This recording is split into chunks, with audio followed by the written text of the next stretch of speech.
Passport কার্ডের তদন্তে নেমে একের পর এক চাঞ্চল্যকর তথ্য উঠে আসছে। শস্যের মধ্যে ভূত দেখা গিয়েছে। কলকাতা পুলিশের অবসরপ্রাপ্ত এসআইকে গ্রেফতার করেছে পুলিশ।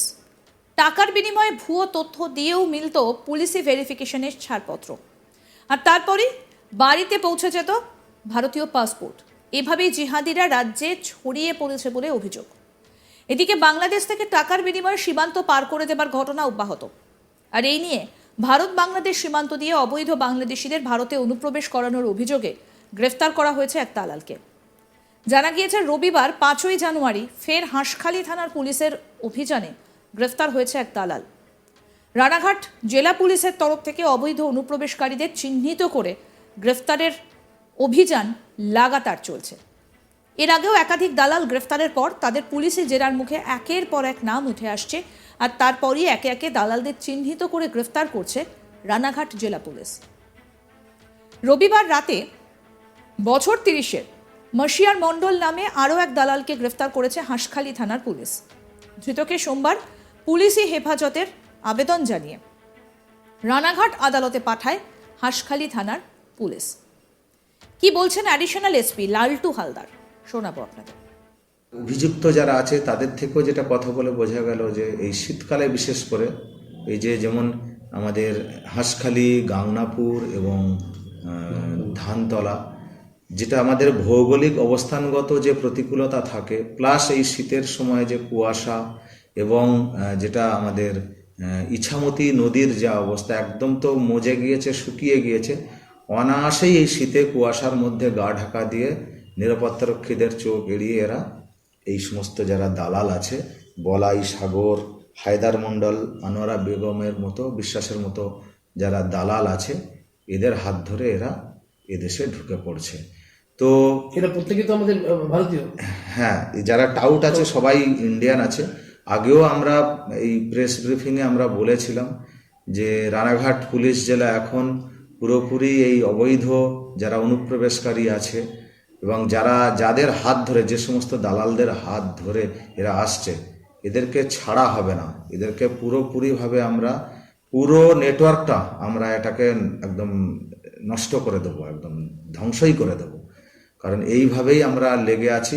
তো এ পর্যন্ত করে যেটা আমাদের টোটাল ধানতলা, গাংনাপুর এবং হাঁসখালির যে স্পেশাল অপারেশন, যেটা আমাদের বড় সাহেবের যেটা নেতৃত্বে যেটা আমরা কাজ শুরু করেছি, যে টোটাল এই পর্যন্ত স্পেশাল ড্রাইভে 32 জন আমরা অলরেডি এক মাসের মধ্যে বিডি ন্যাশনাল, বাংলাদেশি ন্যাশনাল এবং 19 জন টাউট, ভারতীয় টাউট, এদেরকে আমরা গ্রেপ্তার করেছি। স্পেসিফিক কেসও আমরা করেছি।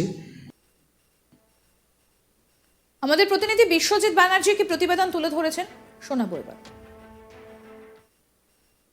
বাংলাদেশ থেকে যেভাবে অনুপ্রবেশ ঘটছে সেটা চিন্তার ভাঁজ অবশ্যই পড়েছে। শুধু অনুপ্রবেশকারী না, দালাল চক্র যেভাবে ধরা পড়ছে সেটাও একটা আলোচনার কেন্দ্রবিন্দু। পরপর এই নদিয়া জেলায় কখনো হাঁসখালি, কখনো ধানতলা, কখনো গাংনাপুর, কখনো কল্যাণী, কখনো বা তাহিরপুর, এইসব অঞ্চল থেকে বাংলাদেশিরা ধরা পড়ছে। কারুর পাসপোর্ট নেই, কারুর বা অনুপ্রবেশ করে এই দেশে এসেছে। তবে দালাল চক্রের মারফত তারা যে অনুপ্রবেশ ঘটেছে এটা পরিষ্কার। গতকাল রাতে আবার হাঁসখালি থানার পুলিশ অভিযান চালিয়ে গ্রেপ্তার করলো এক দালালকে। হাঁসখালি থানার ভারত বাংলাদেশের সীমান্তে ভারতে যারা অনুপ্রবেশ করায় সেই দালালকে গ্রেপ্তার করলো হাঁসখালি থানার পুলিশ। একাধিক দালাল যেমন ধরা পড়েছে, সেই দালালকেও যেমন জিজ্ঞাসাবাদ করে অন্যান্য দালালদের নাম কিছুটা সূত্র পাচ্ছে পুলিশ, সেই হিসাবেই তারা তদন্ত চালাচ্ছে এবং তল্লাশি চাচ্ছে।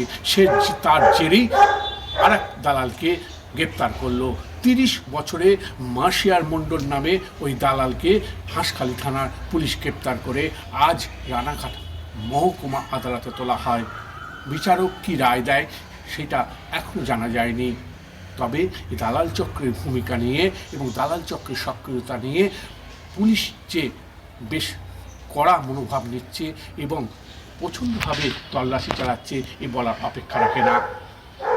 অ্যাডিশনাল এসপি লালটু হালদার বিভিন্ন সময় সাংবাদিক সম্মেলন যেমন করেছেন, তেমনি ডিএসপি সোমনাথ ঝা বর্ডারের, তিনিও সাংবাদিক সম্মেলন করে জানিয়েছিলেন কিভাবে দালাল চক্র সক্রিয় এবং তারা দালাল চক্রকে ধরার জন্য কিভাবে এগিয়ে আসছে এবং ফাঁদ পেতে রাখছে। তবে বাংলাদেশের এই ঘটনায় যে মানুষের এবং বাংলাদেশিদের অনুপ্রবেশ যে বৃদ্ধি পেয়েছে এটা বলার অপেক্ষা রাখে না, কারণ বাংলাদেশ থেকে কোনোভাবে তারা কাজের সন্ধানে কিংবা এদেশে চলে আসছে, আর এতেই মক্কা পেয়ে গেছে দালাল। তারা অনেক টাকার বিনিময়ে যেমন মানুষকে ভারতে ঢোকাচ্ছেন, তেমনি পুলিশও সজাগ এবং পুলিশও তদন্ত করেছে। বিভিন্ন জায়গায় তারা গিয়ে দালাল চক্রের সূত্র ধরে এবং বিভিন্ন জায়গা থেকে দালালকে গ্রেপ্তার করছে। সপ্তাহে অন্তত ৩-৪ বার এই ঘটনা ঘটছে এবং দালাল চক্র যে প্রত্যেক সপ্তাহে ধরা পড়ছে, কখনো অনুপ্রবেশকারীও ধরা পড়ছে।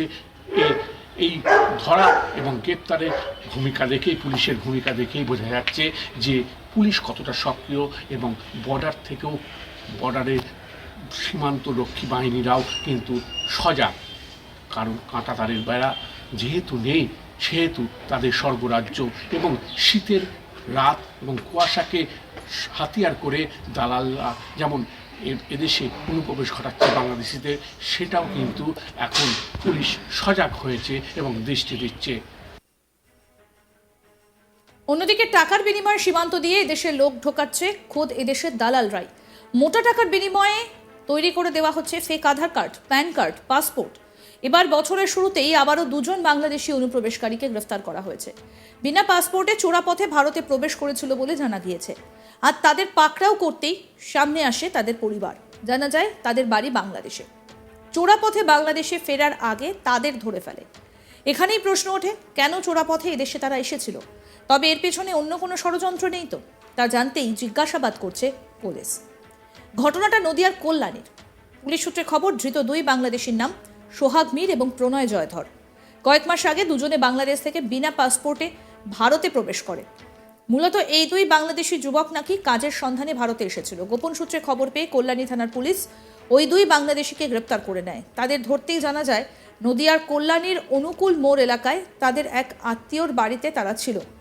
তবে খবর পেয়ে পুলিশ তাদের ধরে ফেলে। তাদের কাছ থেকে কোনো পাসপোর্ট পাওয়া যায়নি।